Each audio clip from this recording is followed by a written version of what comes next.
5, 4, 3, 2, 1, 0. All engine running. Liftoff. We have a liftoff.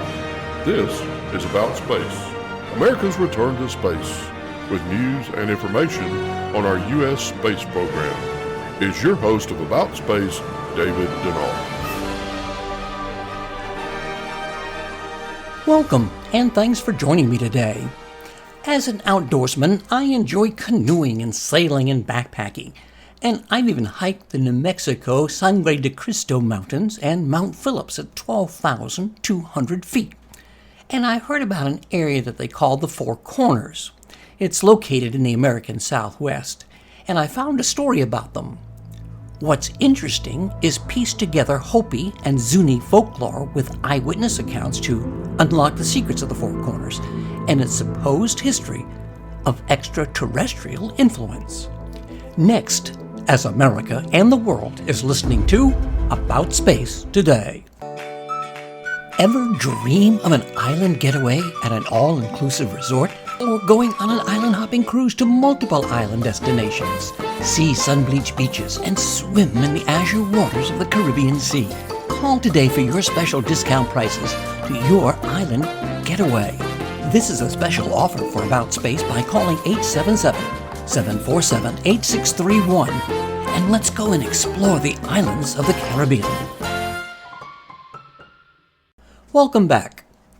It is believed that these intricate tunnels of an ancient cave system throughout the area have been used for sacred ceremonies, a system that stretches over 4 states. Geologist and New York Times best-selling author Greg Brendan explains what they found.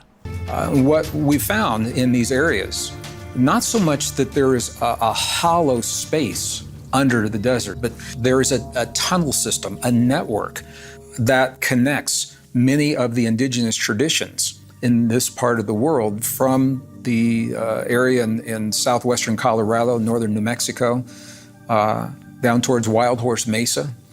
And it is this natural system of caverns that the native people say many of their traditions relate to. So they were created naturally through volcanic environments, and then they were modified to become more useful over later generations. But what the ancestors say is that in the past, this is where people have lived. When the cataclysms of the past destroyed the surface of the earth. Could this be true? Many of these underground caverns in North America are located in the Four Corners region, where Colorado, Utah, Arizona, and New Mexico meet. Billy Carson entails his personal encounter at the Four Corners area.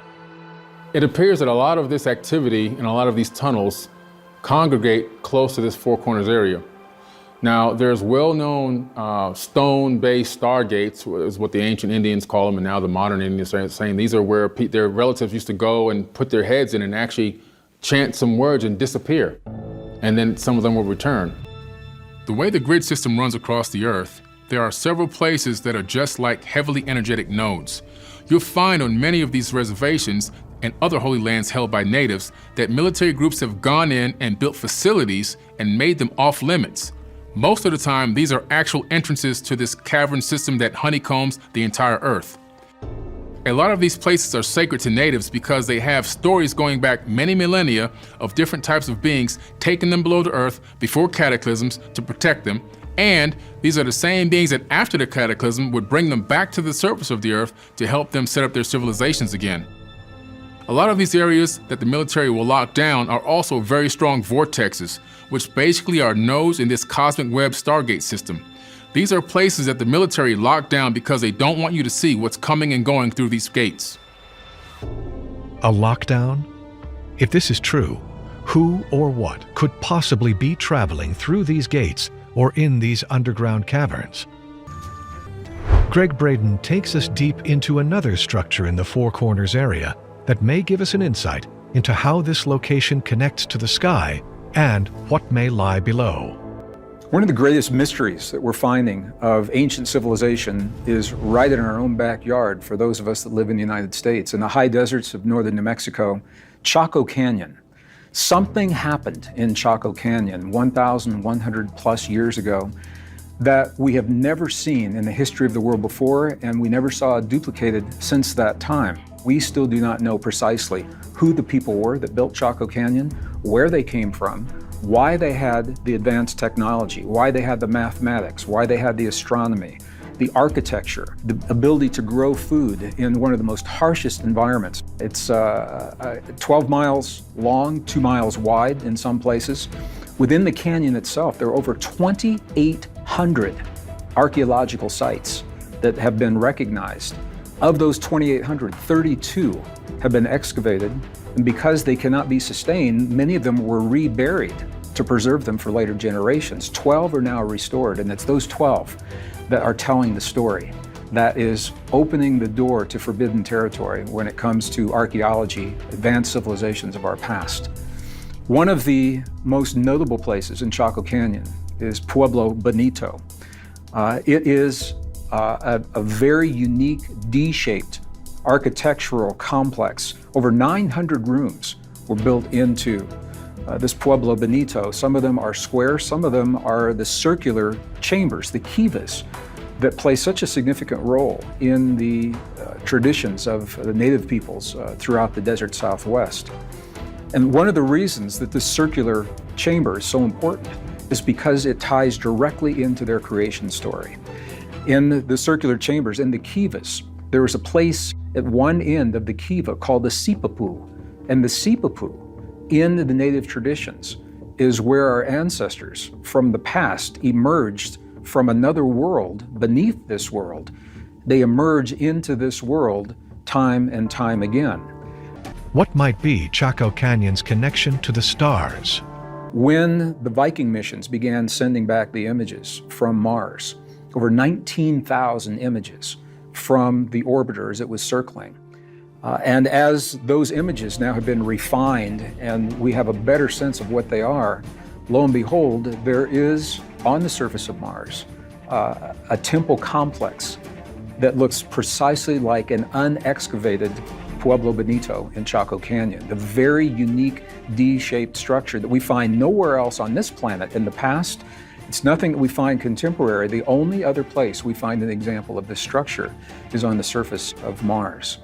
Now, the people of Chaco Canyon, we don't know, as I mentioned, precisely who they are, but we know that they had an advanced understanding of physics, of astronomy and mathematics. There's a place in Chaco, a 400-foot tall butte called Fajada Butte. And at the top of Fajada Butte is a mysterious structure that scientists are now calling the North American Stonehenge. Now, you wouldn't necessarily know that to look at it because there are 3 vertical slabs made of the same material as the native Earth. In the 1970s, it was recognized that on the solstice and on the equinox, the way the sun comes and the light shines through these slabs against a spiral design on the wall at the back of the slabs, it actually pinpoints precisely the summer solstice and the equinox, as well as lunar cycles. And this was something that has never been seen before. It's so rare that scientists were reluctant to even embrace the possibility that it was actually happening. And it was only when laser-guided imagery was used to mimic the solstices and the equinoxes at different times of year that scientists were able to pinpoint precisely that, yes, this is what was happening on Fajada Butte. What the scientists found was that from Chaco Canyon were a series of roads that radiate in perfect lines from Chaco into other archaeological sites like Hovenweep and Mesa Verde, for example, and the Aztec National Monument. Perfect lines, perfect roads. When they reached a rock or a boulder in the middle of the road, they didn't go around. They went right up over. They're absolutely perfect. And part of the reason this is a mystery is because these people had no wheels. What were they using? A perfect road, absolutely straight, 36 inches wide with no wheels in their culture. What were they using these roads for? This is one of the mysteries that the scientists are looking at now, because it appears that Chaco was never inhabited to the full extent that it could have been. It had the ability to sustain thousands and thousands of people, but there's no evidence that those thousands of people ever lived there. So now the thinking is that it was a gathering place during very specific times that were predicted and calculated by Fajardo Butte, where people from the other traditions would converge on Chaco using these roads. So it's very possible that what we're seeing in Chaco Canyon is an example of an advanced technology using the materials that are available in this world to mimic and duplicate a knowledge and a wisdom that has been known from somewhere in the past. So was Chaco Canyon used for sacred ceremonies? Well, Sonia Grace is a Native American who uses her alternative research to study the Four Corners. So I went back in time and spirit traveled to an ancient site that my guides took me to called Chaco Canyon. It's in the Four Corners of the Southwest. The Savrock immediately ushered us inside the rocks. There was like an opening and we went inside and they said, "We want to show you this because this is what happened to the Anasazi people." We took them through this underground tunnel before they migrated north, which was to the Mayan culture. The Savrock helped the Mayan people long time before that. The whole migration story of the Hopis, where they migrated in 4 directions, came out of an ancient culture down in Mexico.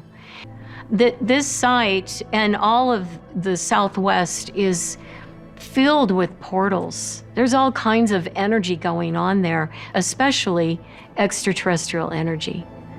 There's all kinds of energy in the Southwest. So what do you think about this report on the mysteries of the Four Corners? Email me, david.aboutspacetoday@gmail.com. That's david.aboutspacetoday@gmail.com. And let me remind you to listen this Friday for America in Space with Dawn Meyer from Florida Space Coast, and have your family and friends join us each week. Follow us on Facebook at aboutspace.today for launches and landings. And to all our listeners around the globe and here in the U.S., thanks for joining me. I'm David Denault, and this has been About Space Today.